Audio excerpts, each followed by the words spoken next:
In a world where the anime industry thrives on passion, creativity, and freedom, an unexpected villain has emerged from the shadows. And it's not a man with funny hands who hates superheroes or a big monkey who throws rocks at people. It's Visa. That's right, the credit card that many of us use every day is now public enemy #1 to Japanese otaku. Why? Because Visa and other American credit cards like Mastercard suddenly cut off payment services to iconic Japanese stores who bring, among many other things, fictional adult content to the Japanese market. And while it's no secret that payment service providers and banks have always used their power to shut down controversial figures, suppress political unrest, and screw businesses and consumers out of billions of dollars, according to the US Department of Justice, what's happening in Japan right now is a new chapter in the global battle between freedom and control that sends chills down the backs of Japanese anime and manga fans. After all, Visa and Mastercard make up 80% of credit card transactions around the world, and that percentage is about the same in Japan, which gives them huge influence over what people can and can't spend their money on. And the way that they're now using that influence in Japan is scary for 3 reasons. The first is, obviously, the massive impact on businesses, customers, and creators. Because when 2 companies control 80% of a country's credit payment infrastructure, they are effectively gatekeepers whose policies can disrupt or destroy businesses overnight. And that is exactly what happened to Manga Library Z, a website that distributes old or out-of-print manga for free with the permission of original authors and support from advertisers. Manga Library Z is a great way to read manga that are otherwise just about impossible to find. Or at least, it was. Unfortunately, Manga Library Z closed down on November 26, 2024, and here's what they had to say about the closure. As mentioned in the October 29th announcement, we received a notification from our payment processing company last month that forced us to terminate all payment service contracts by the end of October. Despite immediate negotiations with the payment processor, we learned that this decision was based on credit card company policies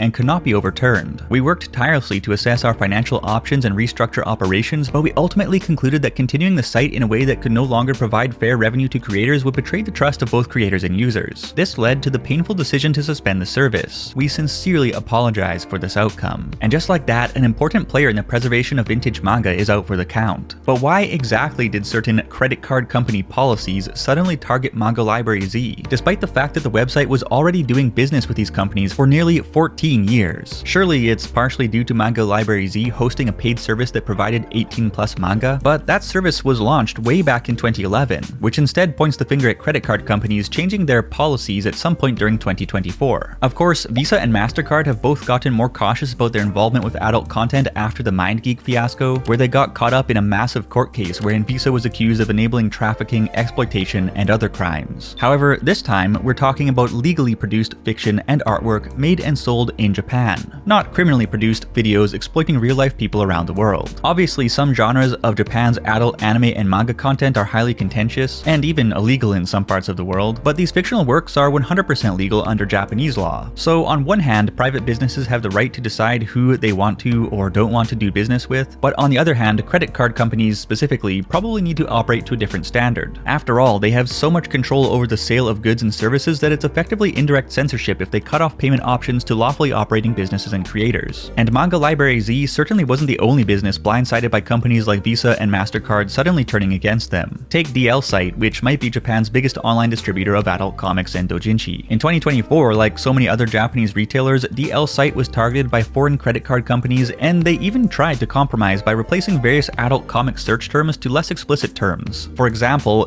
was changed to Secret Touch Touch, and was changed to Animal Friends, which is kind of funny. However, apparently that wasn't enough, because the following week, DL Site had no choice but to cease receiving payments through Visa, Mastercard, and American Express, which made Japan's JCB credit card the only remaining credit option. Unfortunately, JCB makes up less than 19% of credit cards in Japan, so this is surely hurting the business creators and customers. Likewise, other major platforms and even physical stores that carry adult manga have had to suspend Visa and Mastercard payments, including heavyweights like Torono Ana, Unext, and Melon Books, which is obviously pretty alarming to everyone operating in this particular niche. Now, given the MindGeek debacle, it's natural to assume that these credit card companies want to shield their brands from risks related to supporting particularly controversial adult content, but as we mentioned earlier, while cutting off MindGeek was in response to confirmed criminal activity across its websites, this time they are cutting off Japanese retailers selling fictional, legal adult content, some of which is extremely controversial and likely to disgust many audiences, but nevertheless legal in Japan where this content is being sold. And Yoko Taro, the director of Nier Automata, points out the dangers of foreign credit card companies superseding Japanese law. Regarding the issue of credit card companies refusing payments for legal adult content, regulations that go beyond the law have occurred in publishing and other industries, but for payment service providers, which are tied to the entire distribution infrastructure, to enforce these restrictions based on their own judgment feels significantly more dangerous. If you control payment processors, you could even use them to suppress speech in other countries. And that is kind of scary. Basically, what's happening here is a variant of the California effect or the EU's Brussels effect, where, according to Wikipedia, regulated entities, especially corporations, end up complying with EU laws even outside the EU for a variety of reasons. Except that here it's American companies like Visa and Mastercard appearing to enforce American regulation or values on Japanese businesses operating in Japan. Yes, some of Japan's fictional adult content is considered distasteful or even illegal in certain Western markets, but a lot of American entertainment is also a no-go in places like China, and most Americans would not want Chinese payment service providers deciding what's appropriate or inappropriate to be sold in the USA. Imposing restrictions on Japanese businesses selling goods that are legal in Japan to Japanese consumers based on Western norms is basically a kind of cultural imperialism, and that's likely one reason why China itself initially blocked Visa and Mastercard from even entering the country, until China's own payment service provider became dominant. Beyond harming individual businesses and consumers, letting a foreign power exert direct control over the flow of money and information within your own country is also a national security risk that opens the door to economic sabotage. Of course, what's even more disturbing to Japanese creators and fans is how these aggressions could harm the freedom of creative expression that Japan prides itself on. As one Japanese anime and manga fan put it, allowing a single corporation to impose restrictions on expression or speech is extremely dangerous, and this should never be accepted. Right now, it's about adult content, so it's not making huge waves, but if this worsens, the effects will spread, and Japan's entertainment industry will continue to be destroyed. I mean, he's got a point, as we've already seen how Sony's recent shift in policy on adult video game content has had somewhat of a chilling effect on freedom of expression in Japan, since game developers dealing with risque content now need to think about how to apply California standards in even the Japanese versions of their games to avoid falling on the wrong side of Sony's global policies. And now, Visa and other payment service providers are enacting financial censorship on even more Japanese creators despite the fact that they're operating within their own country's laws. Japanese otaku culture thrives on its ability to explore niche and often extremely contentious themes, but if you have foreign entities policing the industry, that level of unrestrained expression could quickly unravel. Cracking down on niche, controversial adult content is unlikely to affect the average person, but what's worrisome is that this phenomenon where powerful institutions enforce their standards globally often starts with niche or controversial areas, but rarely stops there. Now here's the twist. At Japan's Forum on the Protection of Freedom of Expression, Ken Akamatsu, the creator of Love Hina and the founder of Manga Library Z, who is now a politician, along with Taro Yamada, another Japanese politician, revealed back in August that they'd actually flown to the USA to confront Visa at their headquarters about the sudden financial censorship of adult content in Japan. And what's weird is how at the meeting, Visa's vice president clearly stated that Visa itself does not make these decisions, and that Visa does not censor specific words or content, which aligns with what Visa CEO Al Kelly said back in 2022 with regard to the lawsuit involving MindGeek.